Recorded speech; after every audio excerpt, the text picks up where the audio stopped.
tal el proceso de vacunación y luego toda la sistematización de la información hace parte de las áreas de decisión de la logística humanitaria. Y en este caso, pues no solamente referido a la vacuna como tal, sino también a todos los insumos y los materiales y recursos que se requieren para apoyar esa labor. Entonces, también hace referencia al manejo de los inventarios. También veíamos, por ejemplo, se acabó la segunda dosis, toca volver a pedir o toca volver a esperar. Todos esos mecanismos de control de inventarios que requiere también de sistemas de información, hace parte a la planeación, la implementación y el control de lo que es la logística humanitaria. Creo que este es un ejemplo que nos deja bastante clara la importancia de la logística humanitaria.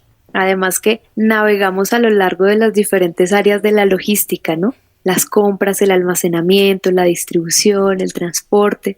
En términos generales y partiendo de la importancia que tiene, hay una tarea que tenemos todos, desde la academia, las empresas, las industrias, los entes gubernamentales, y esto es trabajar colaborativamente para disminuir esos riesgos a desastres y emergencias. Profe Goody, ¿cómo vamos en esa tarea? Bueno, sí, Carla, lo que tú puntualizas es bastante importante. Este es un compromiso de todos. El tema de la logística humanitaria, primero debemos reconocer que tiene un contexto mundial. Desde el contexto de la ONU hacia el 2015, creo que algunos hemos leído de que los líderes mundiales adoptaron un conjunto de objetivos globales tendientes a erradicar la pobreza, a proteger el planeta, asegurar esa sostenibilidad ambiental y social y que permitiera, digamos, asegurar una prosperidad o un bienestar para toda la humanidad, que es lo que conocemos como la Agenda de Desarrollo Sostenible, en lo que se conoce como los Objetivos de Desarrollo Sostenible al 2030. Entonces, digamos, es un primer marco de actuación global. Luego, en el mismo año, en 2015, viene el acuerdo del marco de Sendai en Japón, en donde se definen esas acciones que se requieren implementar a nivel de la humanidad para la reducción del riesgo de desastres también en el horizonte de tiempo hacia el 2030. Entonces, digamos, estos dos pilares nos dan ese marco global que se operacionaliza a través del Programa de Desarrollo de las Naciones Unidas, el PNUD, que es el que define y lidera todos estos programas a nivel internacional de reducción de riesgos de desastres y emergencias, tanto a nivel mundial y en América Latina, y luego vamos a ver cómo también se desglosa para Colombia. Entonces, lo que se busca con este marco global es tomar decisiones y acciones para proteger realmente a las comunidades y poder avanzar hacia estas metas del desarrollo sostenible, entendiendo que tenemos dos variables que nos están afectando de manera fuerte, es el tema de cambio climático y todo el tema de migraciones, que es de orden social. Entonces, adicional a este marco institucional y político, marco global, también se define el indicador mundial de informe de riesgos por crisis humanitarias y desastres. Ese informe mundial lo definió o lo creó la Comisión Europea para la Atención de Desastres, y este indicador viene funcionando o viene operando desde el 2015. ¿Qué se mide con este informe de riesgos por crisis humanitarias? Se analizan los países en términos de riesgos de desastres desde 3 dimensiones. En la primera dimensión se analiza el grado de exposición de un país a los desastres. ¿Qué desastres? Inundaciones, incendios, tsunamis, ciclones o desastres por causa humana. Una segunda dimensión es la vulnerabilidad de la población. ¿Y cómo sabemos que una población es vulnerable? Por ejemplo, por factores socioeconómicos, por la inequidad que tenga la población, por deficiencias en la seguridad alimentaria, por afectación a la salud y exposición también a riesgos en los niños.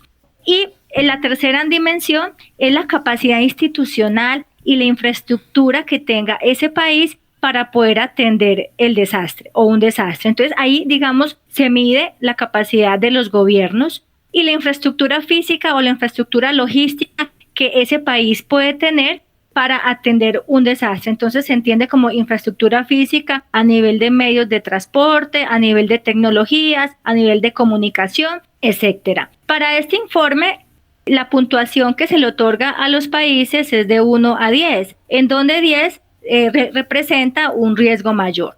En el caso de Colombia tenemos una puntuación de 5.4. Uno diría, bueno, pero estamos como en la mitad de la escala, pero realmente nos categorizan como que estamos en un nivel de riesgo alto. ¿Y por qué? Porque en el caso colombiano, en nuestro contexto, tenemos situaciones bastante particulares. Por un lado, tenemos una alta exposición a los riesgos de desastres naturales por las características propias de nuestra geografía. Entonces, pues ya sabemos que aquí Colombia es muy susceptible con el cambio climático a todo el tema de las inundaciones, a las sequías, a los terremotos. Eso por un lado. Y por otra parte, por la vulnerabilidad de las comunidades. Usualmente cuando acá vemos que hay una inundación, pues obviamente se afectan de manera dramática las poblaciones o las comunidades que son cercanas a la zona, o cuando hay un tema de sequía. Somos bastante vulnerables y pues en parte se debe por los escasos recursos económicos que tenemos. Y en tercer lugar, porque nos hace mucho mayor falta el desarrollo de capacidades institucionales. Entonces, esas capacidades institucionales se dan no solamente desde el gobierno nacional, sino también que se debe activar a los gobiernos regionales y locales. Y en el tema de la infraestructura física, pues obviamente porque aunque hemos avanzado en los temas de transporte y multimodalidad, pues aún tenemos brechas por mejorar si nos queremos comparar con países como la OCDE o como países como Chile o México. En nuestro caso, la puntuación es de 5.4 a nivel de riesgo y a nivel de ranking ocupamos el puesto 29 de 191 países. ¿Qué significa eso? Que estamos dentro de los 30 países en el mundo con mayor riesgo de desastres y emergencias. Y esto contrasta con países de la región como Chile en el puesto 95 y Costa Rica en el puesto 109. Y ustedes pudieran preguntar, bueno, ¿y cuál es el país número 191? ¿Quién ocupa ese último lugar a nivel del ranking de riesgos de emergencias? Lo ocupa precisamente Singapur. Singapur es un país muy particular porque es el hub mundial de innovación, es el país número 1 en términos de competitividad y el segundo lugar en índice de transformación digital. Entonces, realmente, pues para Colombia, por un lado está el riesgo de exposición, pero por otro lado está la capacidad que debemos desarrollar como país para estar mejor preparados y tener menos vulnerabilidad de la comunidad.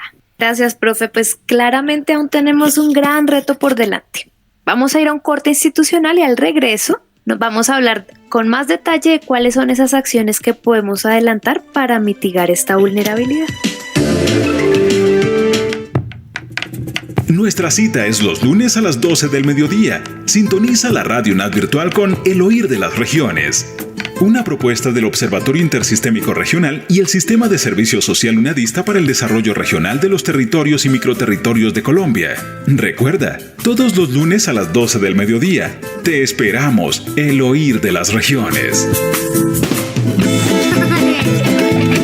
Red Infancias es un programa para nosotros y con nosotros los niños y niñas. Para nuestras familias, profes, escritores, músicos y quienes nos acompañan.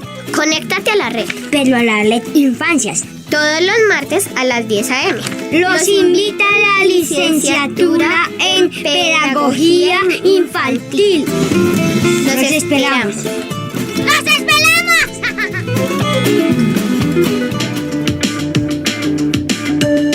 Retomamos este programa sobre logística humanitaria para que continuemos hablando de aquellas acciones que podemos adelantar para disminuir las consecuencias trágicas de esos desastres que no sabemos en qué momento pueden tener lugar. Profe Woody, estábamos hablando antes del corte de cómo se encuentra el país respecto al índice de riesgos de desastres, pero ¿qué podemos hacer para fortalecer esa capacidad que mencionaba para que como país estemos más preparados o mejor preparados y tengamos menor vulnerabilidad de la comunidad? Sí, muy bien. Desde estos acuerdos globales, Colombia también ha firmado estos acuerdos de voluntades, tanto desde los Objetivos de Desarrollo Sostenible como el Marco de acuerdo de Sendai. A partir de allí, entonces, el Congreso Nacional define y aprueba la Ley 1523 del 2012, en donde se define para Colombia el Sistema Nacional de Gestión de Riesgos de Desastres. Y dentro de ese Sistema Nacional se define la Unidad Nacional para la Gestión de Riesgos de Desastres de Emergencias. ¿Qué significa y cuál es la labor de esa Unidad Nacional? Ser un organismo integrador que permita dar respuesta frente a los desastres y emergencias que se puedan presentar en nuestro país. Y esa política nacional luego se viene a desplegar como tal a nivel de departamentos y a nivel de municipios. De esta manera, pues todos somos responsables como comunidad y como ciudadanos para apoyar en la gestión del riesgo. Entonces, hay unos planes nacionales para la gestión nacional de gestión de riesgos y desastres, y esos planes nacionales luego se van a desglosar en planes departamentales y planes municipales. Entonces, cada municipio, por pequeño que sea, debe tener su plan de gestión de riesgos de desastres. Ese municipio, cada municipio debe conocer realmente cuáles son los riesgos de su región y deben establecer los planes y recursos que permitan la prevención y la mitigación. Allí es muy importante en definir las acciones y los actores que van a ser necesarios y que se deben involucrar para actuar en caso de que se materialice un riesgo y que se deban activar como tal estos planes de respuesta y recuperación. Dentro de los actores, pues tenemos básicamente están en primera línea los organismos públicos, por ejemplo, las secretarías de gobierno, de salud, vivienda, seguridad, la policía, el Ejército Nacional, Defensa Civil, bomberos, pero también es importante articular organismos no gubernamentales, por ejemplo, la iglesia, los líderes sociales, las empresas privadas, los operadores logísticos, nosotros como universidad, los colegios y la comunidad en general. Es un ejercicio en donde todos nos debemos comprometer. Bueno, profe, en eso estamos muy de acuerdo. Este es un ejercicio en donde todas las personas debemos hacer parte y poner nuestro granito de arena. Ya